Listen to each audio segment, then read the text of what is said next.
வாழ்க வளமுடன் அம்மா. வாழ்க வளம். நன்றி அம்மா. நன்றி அம்மா. வாழ்க வளமுடன். வாழ்க வையகம், வாழ்க வையகம், வாழ்க வளமுடன். குரு வாழ்க, குருவே துணை. சிந்தனையை உடல் நலத்தை சீரமைத்து உய்வித்த குருவின் தாள் வணங்கி இந்த நிகழ்ச்சிக்குள் நாம் செல்வோம். இன்று குரு பூர்ணிமா. அனைத்து குருமார்களுக்கும், எம்மை இந்நிலைக்கு உயர்த்திய அனைத்து குருமார்களுக்கும் எம்முடைய சிரம் தாழ்ந்த வணக்கங்கள். வாழ்க வளமுடன். ஸ்கை நார்வே அனைத்து பொறுப்பாளர்களையும், தவம் நடத்திய நக்லேஷ் ஐயா அவர்களுக்கும், நிகழ்ச்சியில் இணைந்துள்ள அனைத்து அன்பர்களையும் வணங்கி இந்த சிந்தனைக்குள் நாம் செல்வோம். வாழ்க வளமுடன். இன்னைக்கான தலைப்பு நம்ம எல்லாருக்கும் தெரிந்தது அடக்கமுடைமை. மனிதர்கள் கிட்ட பார்த்தோம்னா பல நல்ல பண்புகள்லாம் இருக்குது. அவை எல்லாமே நல்லா சிறந்ததா தான் இருக்குது. அது எல்லாம் சிறந்ததா இருந்தாலும் மனிதர்கள் தன்னடக்கம் இருக்கும்போதுதான் மற்ற எல்லா நல்பண்புகளும் அவங்க கிட்ட இன்னும் அதனோட பண்போட மதிப்பை கூட்டிகிட்டே இருக்குது. அடக்கம் அப்படின்னு சொல்லும் பொழுது நாவடக்கம், புலனடக்கம்லாம் சொல்றாங்க. கிரேக்க தத்துவ ஞானி சாக்ரட்டிஸ் அவர்களும் பார்த்தீங்கன்னா அடக்கத்தை பத்தி ரொம்ப முக்கியத்துவம் கொடுத்திருப்பாங்க. அதுலயும் அவங்க முக்கியமா தன்னடக்கத்தையும் புலனடக்கத்தையும் ரொம்பமா வலியுறுத்துவாங்க. அடக்கம் ஒருவர் சிறந்த மனிதராகவும் உயர்ந்த நிலையை அடைவதற்கும் உதவும். தத்துவ ஞானி சாக்ரட்டிஸ் அவர்கள் அடக்கத்துக்கு நிறைய முக்கியத்துவம் கொடுத்தாலுமே அவங்க மாணவர்களை கூப்பிட்டு வகுப்பு எடுத்துக்கிட்டு இருப்பாங்க.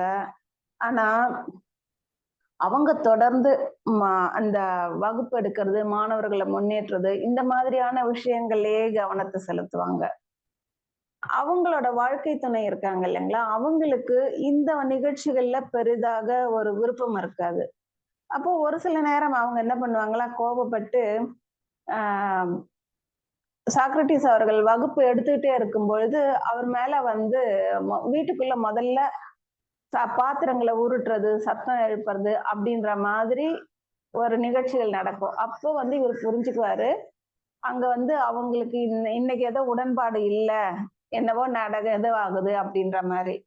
அப்ப இதெல்லாம் தொடர்ந்து நடந்துகிட்டே இருக்கும். ஒரு நாள் என்ன நடந்திருக்கு, அந்த மாதிரி உள்ளுக்குள்ள சத்தம் வந்துகிட்டே இருந்திருக்குது. அப்போ சாக்ரட்டிஸ் சொல்லியிருக்காரு மாணவர்கள் கிட்ட, இடி இடிக்குது அப்படின்னு சொன்னாராம். அதன் பிறகு பாத்தீங்கன்னா அந்த அம்மா இன்னும் கொஞ்சம் கோபமாயிட்டு என்ன பண்ணிருக்காங்க, வாளியில தண்ணிய கொண்டு அவர் மேல கொட்டி இருக்கிறாங்க. அப்போ அவர் சொல்லியிருக்காரு, மழை பெஞ்சிருச்சு, இடி இடிச்சு முடிஞ்சு மழையும் பெஞ்சிருச்சு அப்படின்னு சொன்னாராம். அப்போ அவர் பாருங்க எந்த அளவுக்கு ஒரு உயர்ந்த நிலையில இருந்தாங்க. அவங்களால புரிந்து கொண்டாலும் இது பண்ணா மாணவர்கள் அந்த வகுப்பு தொடரணும், மாணவர்களும் டிஸ்டர்ப் ஆகக்கூடாது அப்படின்றதால அவங்க அந்த அடக்கத்தை நடைமுறையிலே மாணவர்களுக்கு காட்டுறாங்க இல்லைங்களா. அதையும் ஒரு நகைச்சுவையாவே கொண்டு போயிடுறாங்க. அப்போ அந்த அளவுக்கு பார்த்தோம்னா அடக்கம் அப்படின்றது ரொம்ப ரொம்ப உயர்ந்த பண்பாக இருக்குது. நம்ம மக்களும் பாத்தீங்கன்னா அதை பெரும்பாலும் எல்லாருமே அதை மிக உயர்ந்த பண்பாக தான் போற்றி கொண்டு வரோம். நம்ம எவ்வளவுதான் நிறைந்த ஆற்றல் உள்ளவர்களாக இருந்தாலும் அடக்கத்தோடு இருக்கும் பொழுதுதான் பெருமை பெற முடியும். அப்படி இருந்து பெருமை பெற்றவர்கள்ல நிறைய பேர் நமக்கு இருக்கிறாங்க. நம்மோட அருட்தந்தை தான் நமக்கு வாழ்ந்தும் காட்டியிருக்காங்க இல்லையா. நம்ம அருட்தந்தை அப்துல் கலாம் ஐயா, காமராஜர் போன்ற நம்ம சாக்ரட்டிஸ் அவர்களை பார்த்தோம். அந்த மாதிரி நிறைய தத்துவ ஞானிகள், சாதாரணமான வாழ்க்கையில எடுத்துங்க பிசினஸ் மேன், அந்த மாதிரி நிறைய பேர் அடக்கமா இருந்து தானும் உயர்ந்து தன்னோட புகழை இன்னைக்கும் நிலைநாட்டி கொண்டும் இருக்கிறவங்க நிறைய பேரை நம்ம பாக்குறோம். நம்மோட அருட்தந்தை அவர்களோட தபால் தலை வெளியீடு 100ஆண்டு விழா மட்டும் தபால் தலை வெளியீட்டு விழால அப்போதைய முதல்வராக இருந்த கலைஞர் கருணாநிதி அவர்கள் நம்ம அருட்தந்தை பற்றி பேசும்போது என்ன சொல்றாங்கன்னா, பல முனிவர்கள், ரிஷிகள், மகான்கள் அடக்கமான பிறகு, அதாவது அவங்களோட பூத உடலை அடக்கம் செய்த பிறகுதான் மக்களால போற்றப்படுவாங்க. ஆனா இந்த மாமுனிவர் அடக்கமாக இருந்தே மக்களிடத்தில் புகழ் பெற்றவர்னு இவரை பத்தி புகழ்ந்து சொல்றாங்க நம்ம அருட்தந்தையை பத்தி. அது மட்டும் இல்லாம நம்ம அருட்தந்தை அவர்கள் வந்து அந்த கோயம்புத்தூர் சார்ந்த ஒரு சில மாவட்ட மக்களுக்கு மட்டுமே அறியப்பட்டாரு. ஆனா இவர் அடக்கமா இருந்தாலும் அவரோட புகழ் வெளிநாட்டிலையும் ஒளிவிட்டவர். அயல் நாடுகள்ல அவரோட ஆற்றலை அறிந்தவர்கள் பலர் இருந்தாங்க அப்படின்னு சொல்லி பாராட்டுறாங்க. அப்போ அந்த அளவுக்கு பார்த்தோம்னா அடக்கத்துக்கும் எளிமைக்கும் உண்மைக்கும் உதாரணமாக வாழ்ந்து காட்டினவங்க நம்மட அருட்தந்தை அவங்க.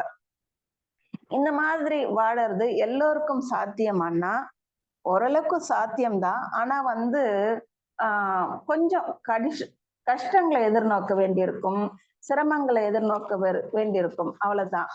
அப்போ சுவாமிஜி சொல்றாங்க ஒரு கவிதையில, அறிவு உயிரை நோக்கும் அகத்தவத்தால் 5 புலன் வென்று ஆட்சி ஏறும், அறிவின் ஆற்றல் பெருகும், அகன்று விரிந்து ஆராயும் நுட்பம் ஓங்கும்னு சொல்றாங்க. ஆக நம்ம இந்த மாதிரி தவத்தை தொடர்ந்து செய்து கொண்டே வரோம் அப்படின்னு சொன்னா தவத்துல நுணுகி நுணுகி செல்லும் போது நமக்கு 5 புலன்களையும் அடக்கி ஆளும் ஆற்றல் கிடைக்குது. அது மட்டும் இல்லாம இந்த புலன் பொறிகளோட ஆற்றலை அதிகப்படுத்துறதுக்காக தான் நமக்கு பஞ்சேந்திரிய தவத்தையும் வடிவமைத்து கொடுத்திருக்காங்க.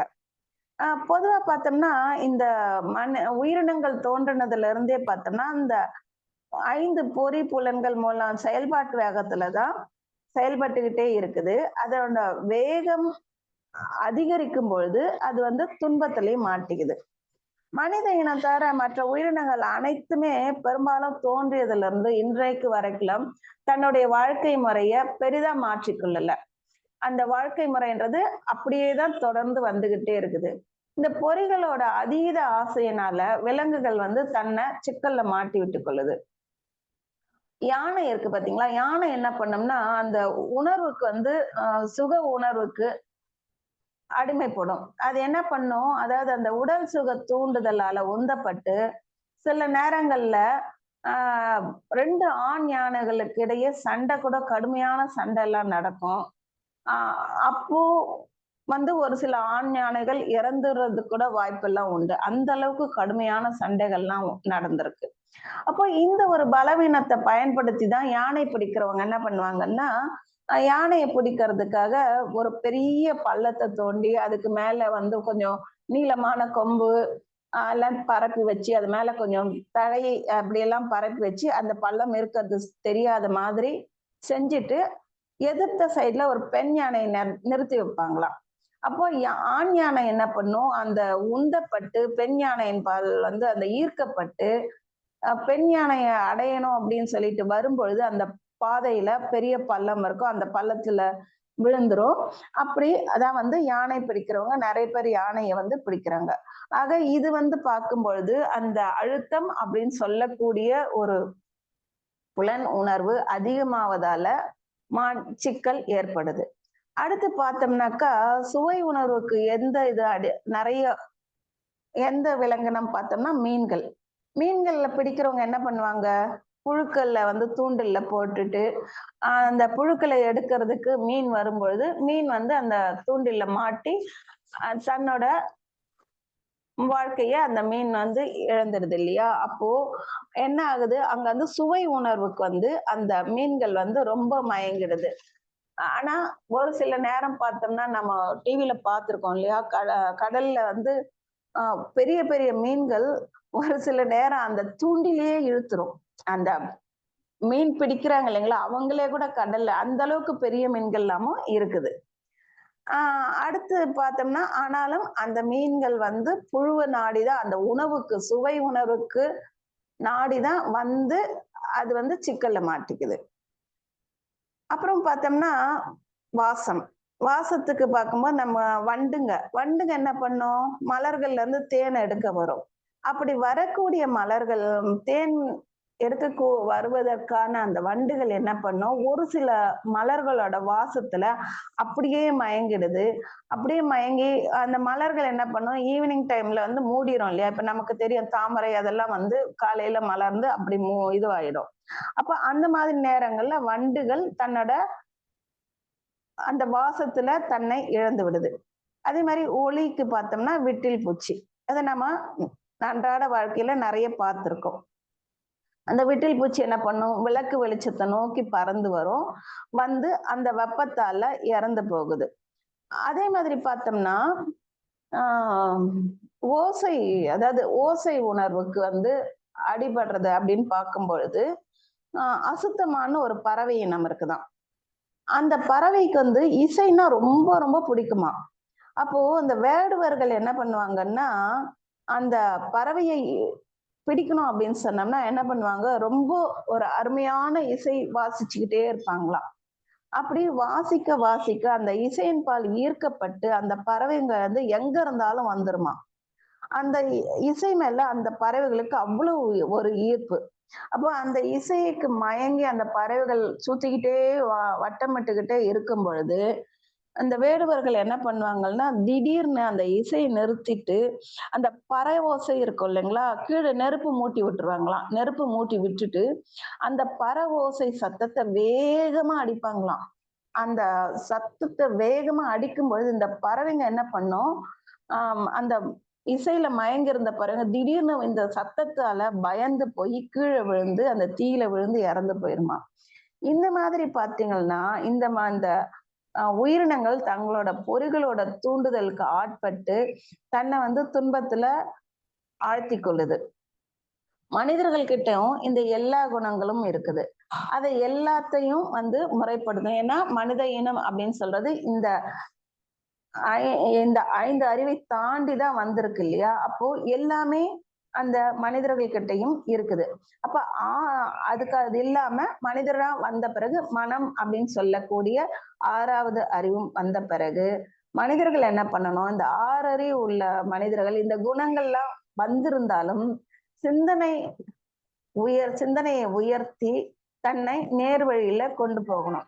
அதுக்கு அவங்களுக்கே தெரியலனாலும் சிந்தனையால உயர்ந்த மகான்கள் என்ன பண்றாங்க, அந்த மனித குலம் ஏன் இப்படி எல்லாம் கஷ்டப்படுது, அவங்கள இந்த சிக்கல்ல இருந்து வெளியில கொண்டு வர்றது எப்படின்றது சிந்திச்சு தானும் உயர்ந்து மற்றவர்களும் உயரணும்னு வழிகாட்டினாங்க. அந்த மாதிரி நமக்கு கிடைத்த மாபெரும் பொக்கிஷம் தான் நம்மோட அருட்தந்தை அவர்கள். நம்மோட அருட்தந்தை அவர்கள் வந்து பார்க்கும் பொழுது ஒவ்வொன்னையும் ஆழ்ந்து ஆராய்ச்சி செய்து எப்படி எளிய முறையில கொடுத்து இந்த மனித குலத்தை முன்னேற்றலாம் அப்படின்றத கொடுத்திருக்கிறாங்க. அப்படி கொடுக்கும் பொழுது பார்க்கும்போது நமக்கு வந்து அந்த முதல் அகத்தாய்விலேயே பார்த்தோம்னா நமக்கு என்ன கொடுக்குறாங்க, இந்த பஞ்சேந்திரிய தவத்தை கொடுத்துடுறாங்க இல்லைங்களா.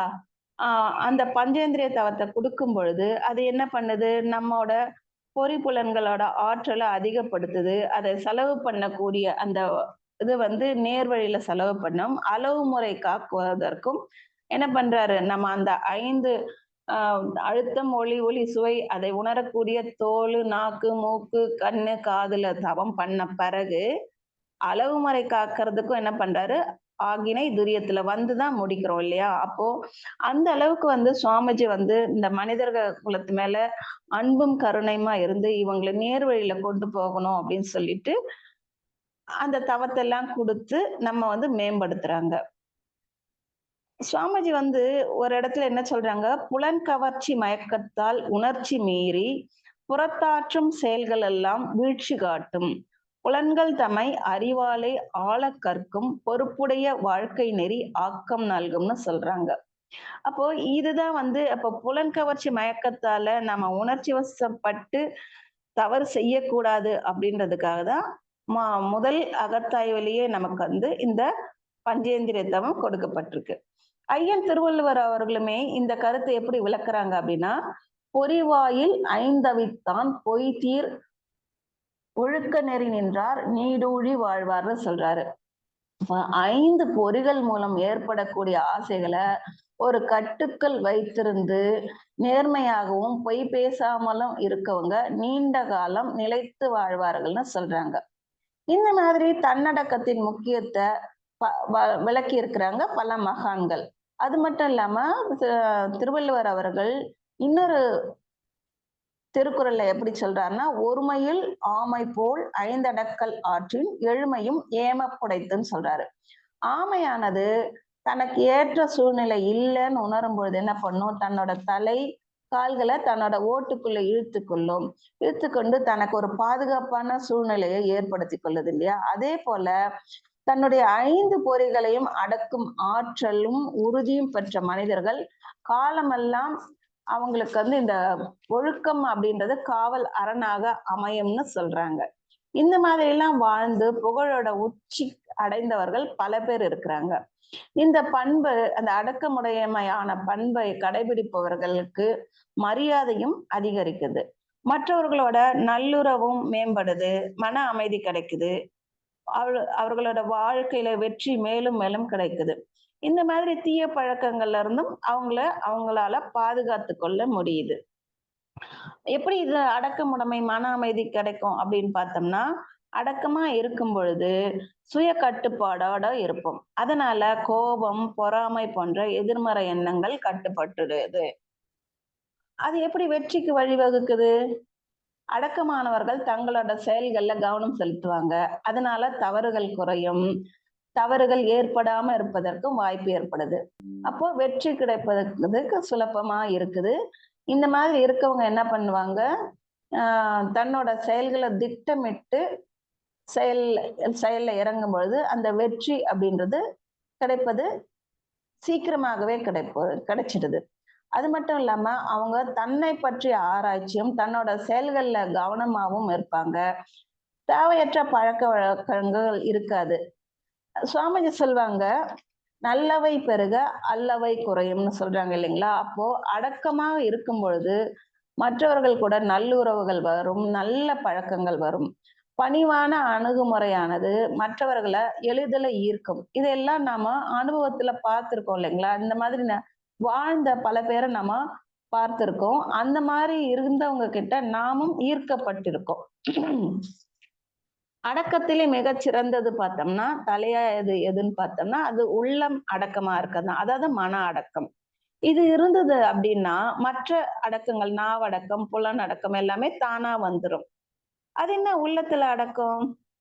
பொறாமை, பேராசை போன்ற தீய எண்ணங்களை தவிர்த்துட்டு, பிறர் கருத்துக்களை மதிக்கிறது, நன்றி உணர்வோட நடந்து கொள்றது, தங்கிட்ட ஏதாவது தவறு இருந்தா அந்த தவறை ஒத்துக்குன்னு திருத்திக் கொள்ள முயற்சி செய்யறது, நிதானமா இருக்கிறது, இப்படி எல்லாம் இருக்கும் பொழுது இது வந்து மன அடக்கம் இருக்கும் பொழுது இதெல்லாம் தான் நமக்கு வந்துரும். இந்த மாதிரி எல்லாம் நம்ம வாழ்க்கையை அமைத்து கொண்டோம் அப்படின்னா நம்மோட கருமையமும் தூய்மை அடைகிறது. கருமையம் தூய்மை ஆக ஆக இறை உணர்வு நோக்கின பயணத்துல முன்னேற முடியுது. சரி, இவ்வளவும் தெரிந்த எல்லாரும் இப்படிதான் வாழறோமான்னா அது ஒரு பெரிய கேள்விக்குறிதான். நாமே கூட பார்த்தோம்னா இது எல்லாத்தையும் நமக்கு அருட்தந்தை கொடுத்திருக்கிறாரு. அந்த வழியில தொடர்ந்து பயணிக்கிறோமா அப்படின்னா இடையில சில நேரங்கள்ல சறுக்கல்கள் ஏற்படுது. அதற்கு பல காரணங்கள் உண்டு. அப்பப்போ பாத்தீங்களா ஒரு சில நேரங்கள் தான்ற எண்ணம் தலை தூக்கும். அப்புறம் உட்கார்ந்து முழுமையா அகத்தாய்வு பண்ணணும். ஏன்னா நாம பல பிறவிகள் தாண்டி பல விட வினைப்பதிவுகளோட தான் வந்திருக்கோம். கர்மாவோட தாக்கத்தை குறைப்பதற்கு முயற்சி செய்வோம். இருந்தாலும் ஒரு சில நேரம் அதனோட தாக்கம் அப்பப்ப கொஞ்சம் தலை தூக்க ஆரம்பிக்கும். அப்போ நம்ம தொடர்ந்து அகத்தாய்வு செய்யணும். எந்த அளவுக்கு உண்மையா அகத்தாய்வு செய்யறோமோ அந்த அளவுக்கு நம்மால தூய்மை அடைய முடியும். இந்த மாதிரி எல்லாம் அடக்கமா இருந்து நல்வழியில நடந்த பல பேர் இருக்காங்க. அவங்க எல்லாருமே முழுக்க ஆன்மீக வழியில மட்டுமே தான் இருந்தாங்களான்னா அப்படி இருக்கணும்னு கட்டாயமும் இல்லை. அப்படிதான் இல்லாம சாதாரணமா தன்னோட வாழ்க்கை இயல்பா தினசரி வாழ்க்கையை நடத்திக்கிட்டு அடக்கமா இருந்து புகழடைந்தவங்க பல பேர் இருக்கிறாங்க. அவர்கள நமக்கு நல்லாவே பரிச்சயமானவங்களும் இருக்காங்க. அதுல ஒரு சிலர் பார்த்தோம்னா ரத்தன் டாட்டா அவர்கள், நம்மோட மதிப்பிற்குரிய முன்னாள் ஜனாதிபதி அப்துல் கலாம் ஐயா அவர்கள், காமராஜர் ஐயா அவர்கள், அந்த மாதிரி நிறைய பேரை நாம பார்த்திருக்கோம். அப்துல் கலாம் ஐயா இருந்தாங்க இல்லைங்களா? அவங்க எவ்வளவு உயர்ந்த பதவியில இருந்தாங்க. அவங்கள எந்த பணமோ, புகழோ, அதிகாரமோ எதுவுமே பண்ணல.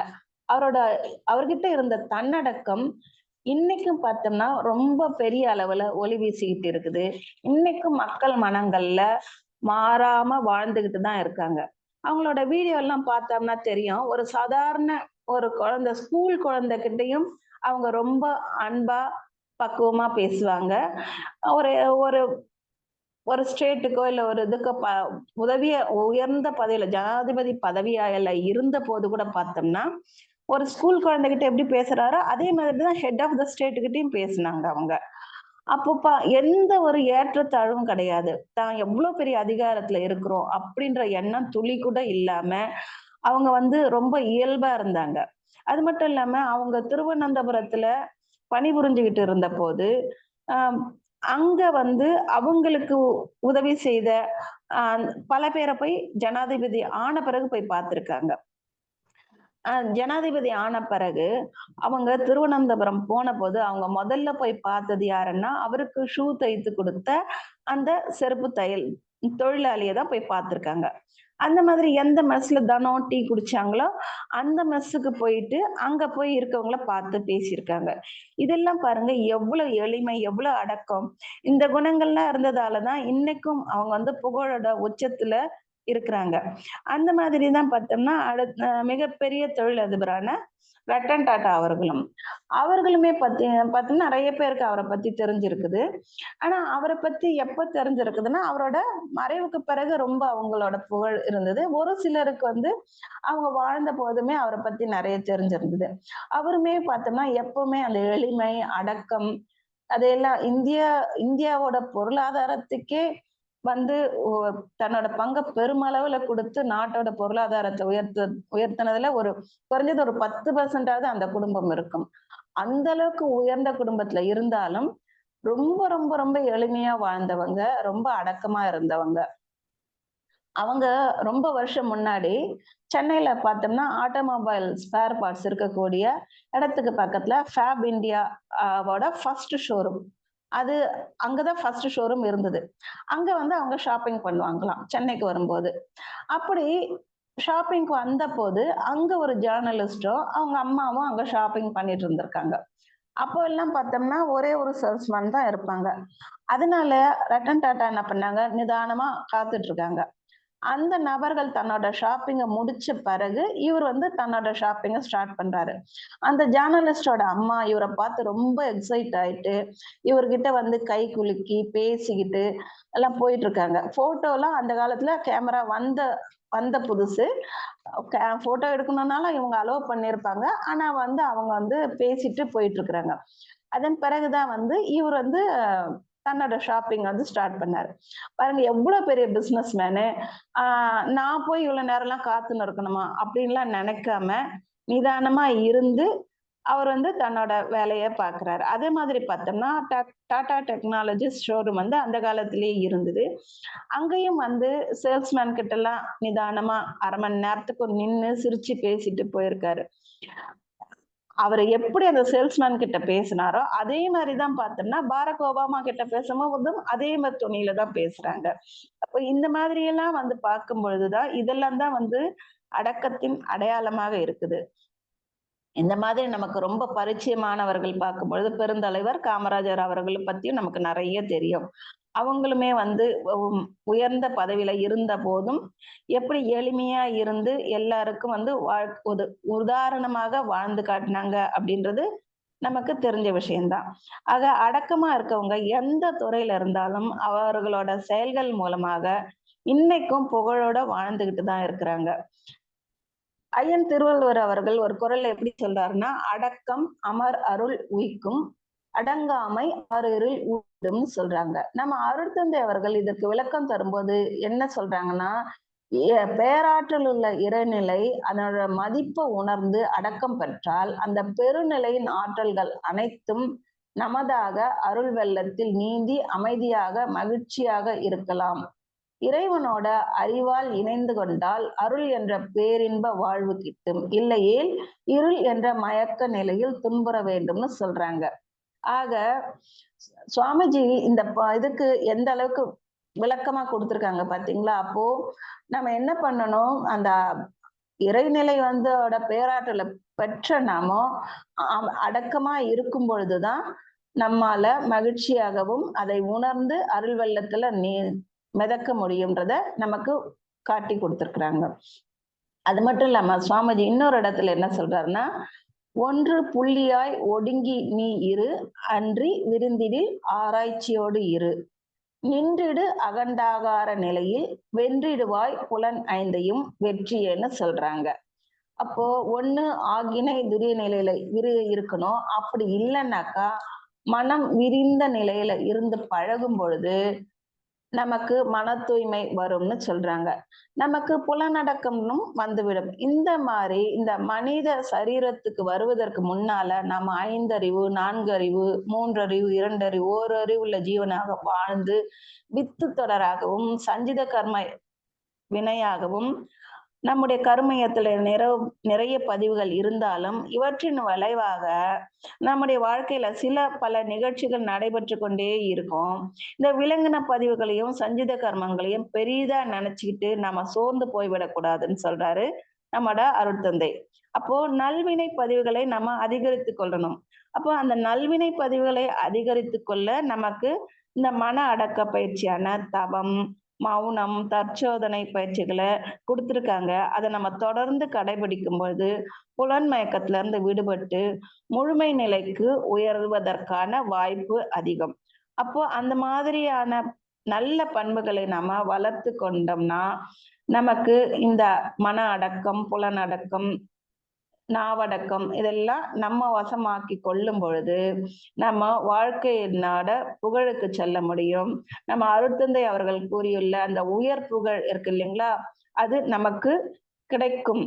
அதனால நாம என்ன பண்ணணும்னா நம்ம அடக்கத்தோட நம்மோட குரு காட்டிய வழியில தொடர்ந்து சென்று வாழ்வின் நோக்கத்தை அடைய முயற்சி செய்வோம்னு கூறி என்னுடைய இன்றைய சிந்தனையை நிறைவு செய்து கொள்கிறேன். செவிமடுத்த அனைத்து இருபால்மை அன்பர்களுக்கும் நன்றிகளும் வாழ்க வளமுடன் வாழ்த்துக்களையும் தெரிவித்துக் கொள்கிறேன். நன்றி. வாழ்க வளமுடன், வாழ்க வளமுடன். குருவே துணை.